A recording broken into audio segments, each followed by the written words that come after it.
autonomous, but not Uber. And so you can't have autonomous cars and petrol cars and diesel cars. So they're phasing out petrol and diesel on this ludicrous idea that humans are causing climate change, which is another 1% hoax run by computer models out of the same people that are running the computer models of the so-called virus. The autonomous vehicles are run by electricity. So the electric cars, it's to save the environment, are merely the stepping stone to electrical autonomous vehicles. And Musk knows that. I described this society they're creating so rapidly now as the Hunger Games society, where you've got a tiny few 1% running everything, and the rest of the population in servitude and in dependency on the 1%. What has this lockdown around the world done? Exactly that, on purpose. That's why they've done it.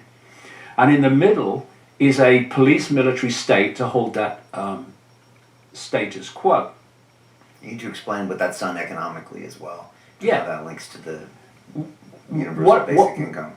See, that Hunger Games society I've just described is not possible while vast numbers of the population have independent income. You can't crash people into this poverty-stricken, deprived masses, which is what this Hunger Games society is supposed to be, if people have independent income and businesses and stuff like that. Because they've got the money not to fall there.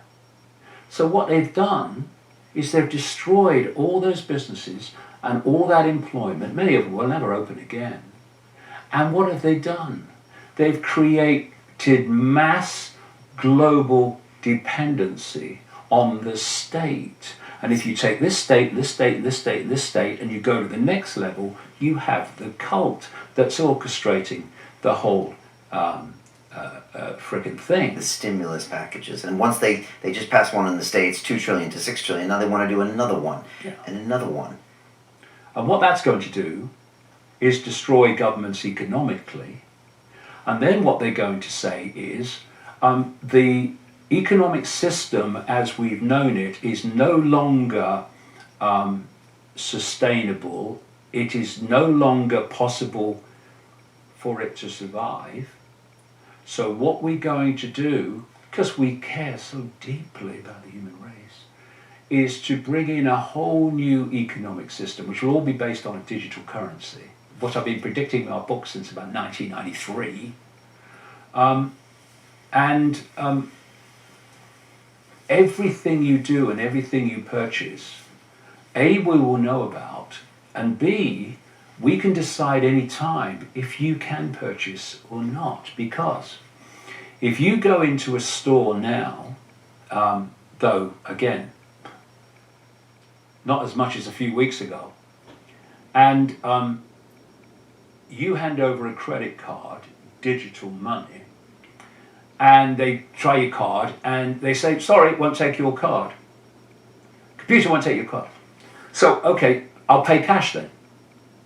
So, when there's no cash, and note, because this virus scam ticks every box for this cult. Everything I've said they want, they are justifying by this, what's happening. They're saying money's dangerous because you could catch the virus from it. Brackets, bollocks.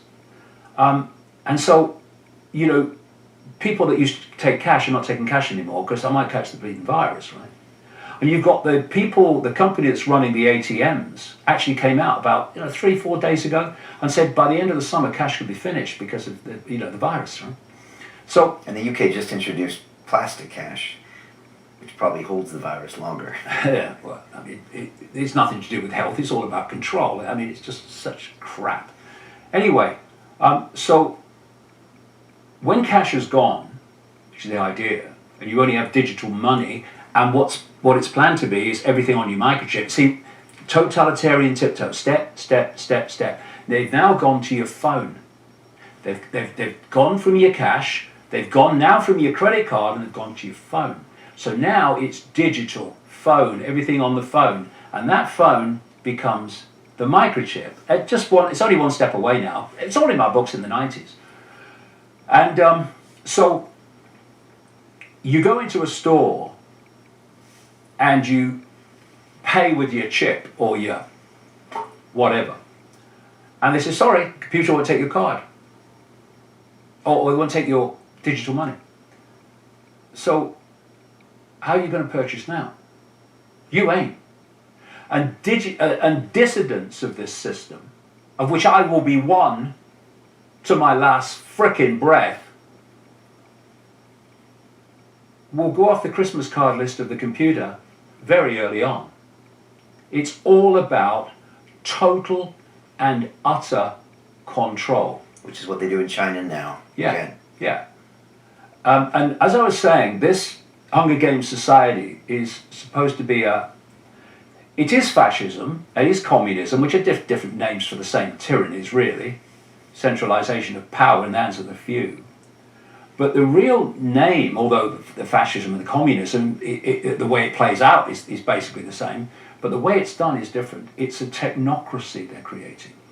And technocracies, a global technocracy, and technocracies are defined as societies that are controlled by bureaucrats, not elected politicians. They're going. That's the plan. They're going. The more they can discredit politicians in the public mind, the more the public will say, oh yeah, well they're useless anyway, yeah, let's have a technocracy. So it's run by bureaucrats, by scientists, by engineers, by technocrats. All these people in Silicon Valley are technocrats. And already the technocrats of Silicon Valley, and we should not forget Israel either, because that's the second Silicon Valley of the world now, staggering as it may seem, do your research. The technocrats are already running the world. Most politicians haven't got a clue what goes on in Silicon Valley, let alone understanding, legislating for it. They're running it. The Gateses are running the whole vaccine operation. They're running the World Health Organization, you know? And so the technocrats are already taking over. And the more you move into this technological, technocratic society of AI, the technocrats are taking over because politicians become irrelevant. Now, whose grandfather was head of the Technocratic Party of Canada in the 30s, which was campaigning for just such a society? Elon Musk. There's no way that he's doing what he's doing by accident. And that he will know what he's doing. And these people need not celebrating the Gateses and the frickin' Musks and the Bezoses, another one, and the Brins and the Pages at Google and the Wachowskis at YouTube. They don't need celebrating. They need calling out. They need exposing for what they're doing, which is building this technocratic nightmare dystopian society based on AI and total censorship of any other form of view or information that is at odds with the official narrative, which is why Ofcom and Melanie frickin' Dawes are banning discussion of the link between 5G and COVID-19 in British broadcasters. And let me say this, Brian. Let me say this to the broadcasters. Let me say this to everybody who's just accepting this. Let me say it to law enforcement. Daddy, what were you doing when the global fascist state came in and the economic system was destroyed, and now we have to do everything the state says, or we don't get our pittance every month? What were you doing, Daddy? The population. I was just sitting there, darling. Journalists. I was helping to bring it in, darling, by lying to the public. Law enforcement.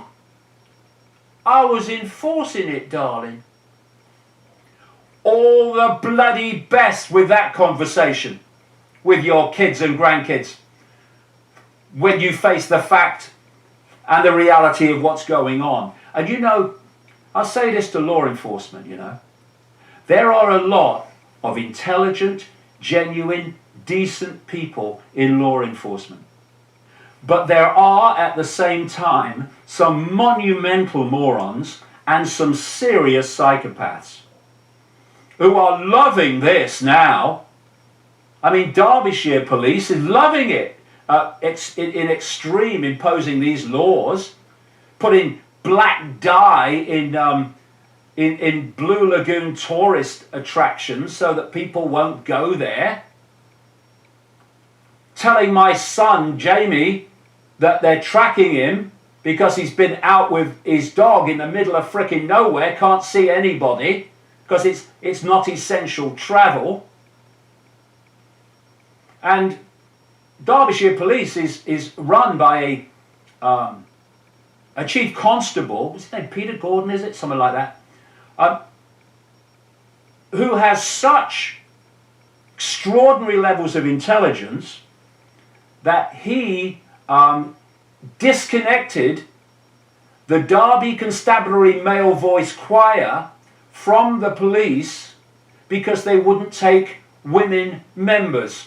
Male voice choir, male voice choir, certain sound, they refused, so he disconnected them. And he has been overseeing Derby Police, who have been imposing this lockdown in extremis. I say to the decent, intelligent, genuine police law enforcement people in this country, your children and your grandchildren are going to have to live in the world you are enforcing. Same with the military. Oh, come and fight for your country and we'll let your family back at the barracks in Britain live in total shite accommodation because we care about you. You're enforcing laws not to protect the public, but to protect and enforce the will of a cult that makes psychopaths look like Mother Teresa. What are you doing? Look your children in the eye, look your grandchildren in the eye, and tell me that you're going to go on enforcing a fascist tyranny that is going to ensnare those kids as much as anyone else's. Take your uniform off. Leave the force. Now tell me how you feel about what you did before. Now you are subject to what you were doing before. You can't appeal to the psychopaths. You can't appeal to the morons in uniform. But we can appeal to the very large number of decent, caring, genuine people in the law enforcement. What are you doing enforcing fascism? We're at a point in the road here. What do the rest of us do, David? What do we do? It's not for me to tell people what to do. It's for me to point out the consequences of sitting on your arse, letting a handful of psychopaths and idiots, because that's the dynamic,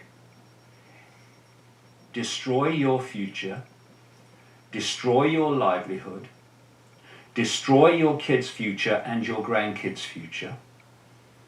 You go on sitting on your arse, and that is an absolute gimme. What have you got to lose? What is there to lose? Most people have lost everything anyway. So what you got to lose? You know, if you... Well, I said this before in our chat 2 weeks ago, but if you are faced with an army coming at you, if you've got somewhere to run, you likely run. Army symbolic of this freaking cult and all its agencies. But when you end up in a canyon and there's only one way out and that army's coming through that way out, well, what are you going to do? There's nowhere to run.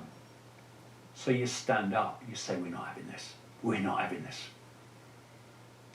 You want me to do this? You want me to do that? Well, I ain't doing it.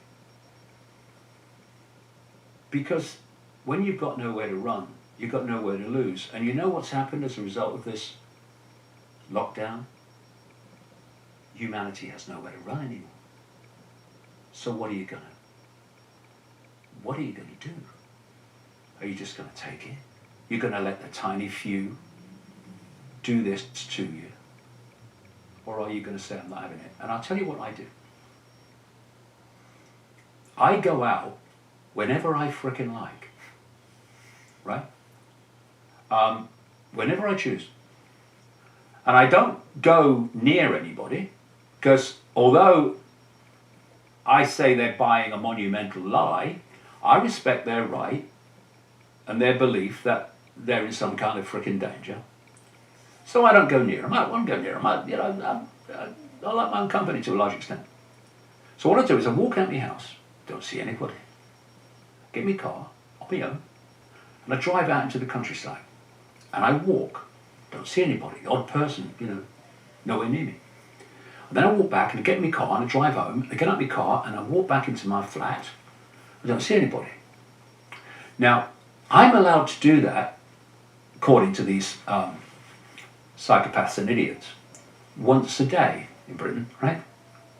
Now, I've said to them, send me a uniform, I don't care what fancy dress it is, send me a dark suit, and if they can explain to me why me doing what I've just described 10 times a day is going to harm anyone, even by what I say is your ludicrous criteria, then I'll stop doing it.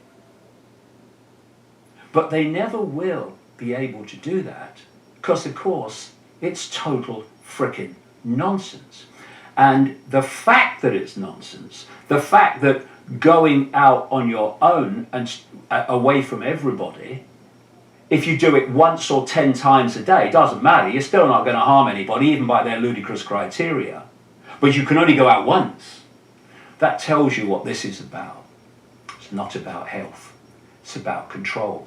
And it's about a control agenda that goes back ridiculous amounts of time and is now heading towards its fruition.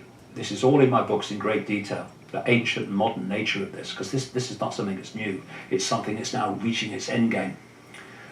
And 8 billion people, nearly, 66 million in Britain, number of people locking everyone down, tiny. I think I see a way out of this. What's the way, David? What's the way out of this? Us choosing to make a decision based on our own knowledge and our own research and our own gut feeling of what's right. Let me just say this. We got into this frickin' mess through acquiescence to power.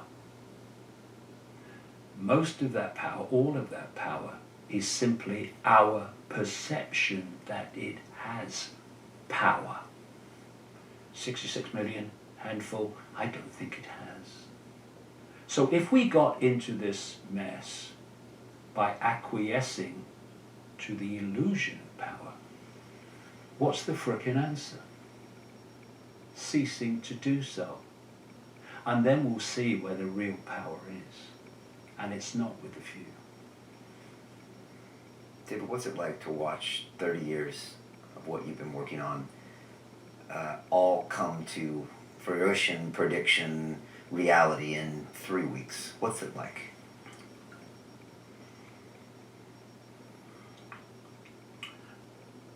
I don't give myself the time to be frustrated, because that's just drains your energy. So I just get on with it. And I see silver linings in every cloud.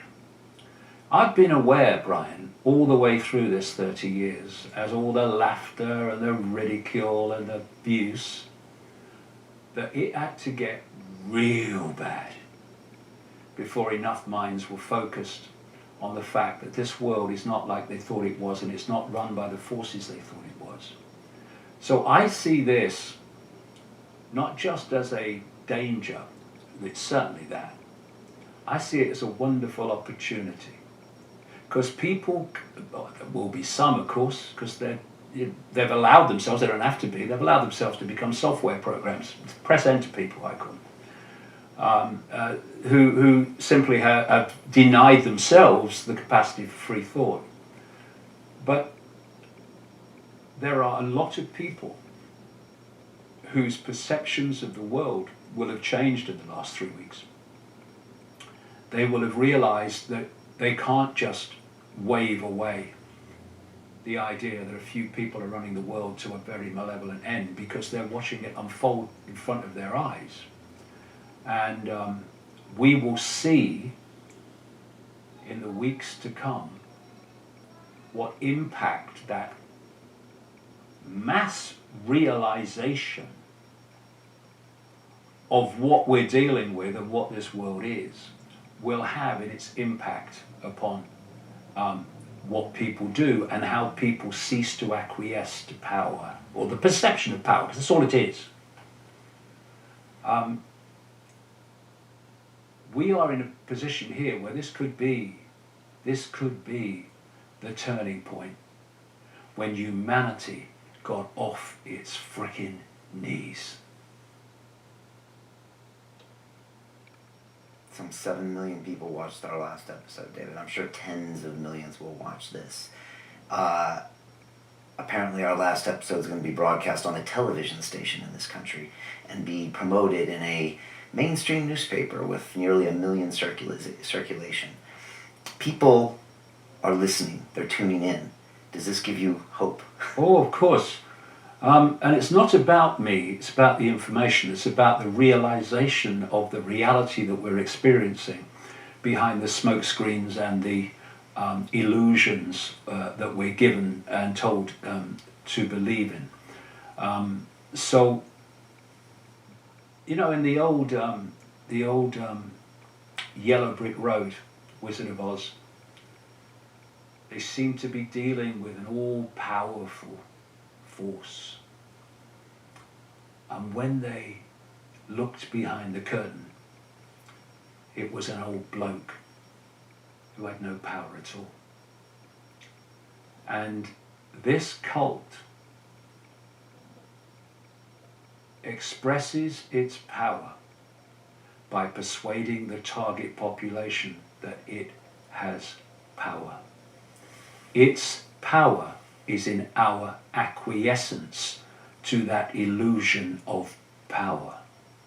We now have the chance to break the spell, to break the mind spell, and see behind the curtain. And what we'll find is something that's not powerful at all once we stop acquiescing to it. And that's it's where I want things to go, but it's also where I know things can go. Because in the last few weeks, worldwide, that spell has been broken. And at the same time, this cult has broken cover. It's walked into the room where we can see it. And you know what's happened? The frickin' door has clicked behind it. And we're now in a different game. And I tell you this, I have tracked these people, this cult, for 30 years full time. And I've seen what they do, and I've seen how they act, and I've seen their staggering, shocking levels of psychopathy. And you know what?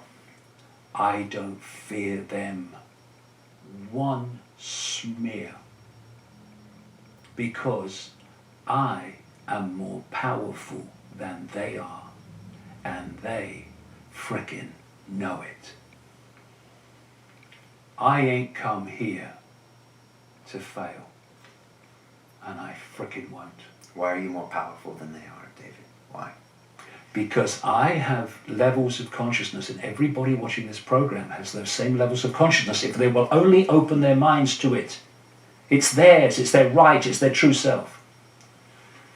Whereas this cult is so limited in its perception, in its ability to make things happen. You see, what they've done, because they are so limited, I promise you they are so limited, the only way they can control humanity is to put humanity in a smaller box than they're in. That's how they've done it. And when humanity steps out of the box and realizes its true identity, which is a state of infinite awareness, which these pillocks aren't, then they're in a box. We are expanded consciousness well beyond the box. And they become powerless to that. They have to put us in a smaller box than they're in. That's what they've done. And they could not do it without it. Once we open our eyes, we open our minds, we open our hearts, the walls of the prison, the walls of the bubble, the walls of the box, whatever you want to talk about, just fade away. And we become the true power that we really are, all of us. Yes, you, Ethel, on the checkout, you as well, all of us. And the way they have controlled us is by blocking out that expansion of true self and locked us away in a bubble where we perceive everything only through the five senses. We self-identify with labels, we self-identify with our life stories and our race and our sexuality and all that stuff. They're just experiences. And they keep us in the bubble where we think that's the I. And that's, so we're in the bubble, they're in a slightly bigger bubble, and so they control. When we realize the true nature of what we are, which is consciousness, eternal, exploring forever consciousness, having a brief experience called human, and we tap into that infinite creativity, power, and open our hearts. And when you open your heart, it's not just to love, not I love you, darling, saw you down the disco love. I mean real love in its infinite, unconditional sense. What you're doing is you're tapping in to a level of consciousness that does not have something which is the very foundation of human control. It does not have fear. So, I am a unique expression of all that is, has been, and ever can be. I will go on exploring forever, forever. This is just a brief experience. What is there to fear? Nothing. And when you lose fear, you do what you know to be right without asking the question, which is fear asking the question. This is what I know I need to do, but what are the consequences for me? It's asking about the consequences, which is fear asking the question, that leads to people not doing what they know to be right. Once you open that and you go beyond fear, then you don't ask about consequences. You just do what you know to be right. And you know something? This cult is terrified of that. It's terrified of fearless people because fear is its currency of control. And if people are not fearful, it has lost its currency of control. And that's why I have more power than they have. Because you know something? They are consumed by fear.